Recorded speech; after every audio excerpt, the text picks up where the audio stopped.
बीड जिल्ह्यामध्ये डिझेल आणि पेट्रोलचा तुटवडा जाणवत असतानाच या ठिकाणची जी लाईन आहे ती पाण्यासाठी नसून ही पेट्रोलसाठी लाईन आहे. आपण पाहू शकतात कशा पद्धतीनं या ठिकाणी बीड जिल्ह्यामध्ये जे आहे ते पेट्रोलचा आणि डिझेलचा तुटवडा हा जाणवत आहे. यामुळं जे वाहनधारक आहेत वाहनधारकांनी या ठिकाणी मोठी गर्दी केलेली आहे. आपल्यासोबत काही वाहनधारक आहेत, आपण त्यांच्यासोबत बातचीत देखील करणार. मला सांगा काय अडचण आहे? आज तुम्ही पाण्यासारख्या या ठिकाणी लाईन लावलेली आहे. हा लय अडचण आहे ट्रॅक्टर किती वाजलेत आता सध्याचे आणि किती वाजता तुम्ही बघा ना line सध्या लावली? आम्ही कंप्लीट 3 वाजल्यापासून इतर लाईन आता दुपारच्या 3 वाजल्यापासून 3 वाजल्यापासून गाडी गेली.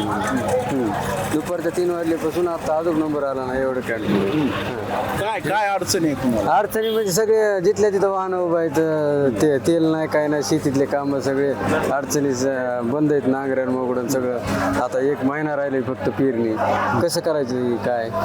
निश्चितच हे शेतकरी आहेत आणि त्यांना नांगरणी पेरणीसाठी हे डिझेल लागणार आहे. त्यामुळे यांनी या ठिकाणी दुपारी 3 वाजल्यापासून उभा असल्याचं त्यांनी सांगितलंय. मला सांगा काय तुम्हाला अडचणी आहेत, कशासाठी तुम्ही या ठिकाणी लाईन लावली? मी वाहनधारक असून या ठिकाणी 4 वाजल्यापासून उभा आहे लाईनला गाडी लावून, तरी पण या ठिकाणी डिझेल आणि पेट्रोल मिळत नाही. म्हणजे 4 वाजता म्हणजे आता किती तास झाले तुम्ही लाईन जवळपास 5 तास होऊन गेले इथं थांबून, तरी लाईनला असल्यामुळं पेट्रोल डिझेल व्यवस्थित मिळत नाही लवकर. एकीकडे आपल्याला सरकारकडून अधिकृत सांगण्यात येत आहे की डिझेल आणि पेट्रोलचा तुटवडा नाही, मात्र या ठिकाणी तुम्ही 4 वाजल्यापासून आता 11 वाजता तुम्ही या ठिकाणी लाईनमध्ये उभा आहे. सरकारकडून सांगण्यात जरी आलं तरी ग्राउंड लेवलला पेट्रोल डिझेल आणि गॅसचा खर्च तुटवडा या ठिकाणी होत आहे.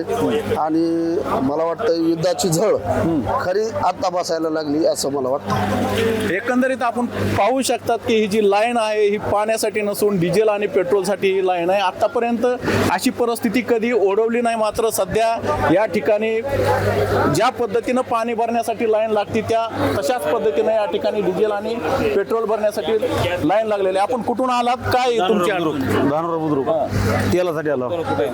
तेलच नाही, तेलासाठी असं राखेलच्या बारीवर लागलं. राखेल सारखं लागायची पाणी. राखेल नाही, पाण्यासारखी पाण्याच्या साईडला पाणी ज्यावेळेस आपल्याला लागत होतं त्यावेळेस अशी लाईन लागत. फक्त तेल नेण्यासाठी यावं लागायचं, आता बारीने घ्यावं लागायचं. कशासाठी तुम्हाला एवढं लागणार आहे? ट्रॅक्टरसाठी नांगरण चालू आहे ट्रॅक्टरचं, त्याच्यासाठी चालू आहे. बरोबर. किती आता तुम्हाला किती पूर्ण लिटर दिवसाला 3,000 लागते एका दिवसाला. निश्चितच आपण पाहू शकतो कशा पद्धतीनं या ठिकाणी लाईन लागलेली आहे. आपण आणखीन काही या ठिकाणी जे डिझेल पेट्रोल भरण्यासाठी आलेले त्यांच्याकडून आपण जाणून. मला सांगा काय नेमकं डिझेल का पेट्रोल नाही? डिझेल काय नेमकं आता ही जी लाईन आहे ती काय माहित नाही. नाही आता हे लाईनला लागलात ना तुम्ही, काय नाही डिझेल नाही. कधी किती वाजल्यापासून उभा आहे तिथं? तरी 9 वाजल्यापासून. आता किती वाजले? आता 11 वाजून गेले असते, 11:30 वाजले. काय अडचणी काय बेडसं होते? अडचणी आता काय मला माहित नाही सर. अडचणच माहित नाही का? निश्चितच या ठिकाणी जी आहे ती लाईन आपण पाहू शकतो.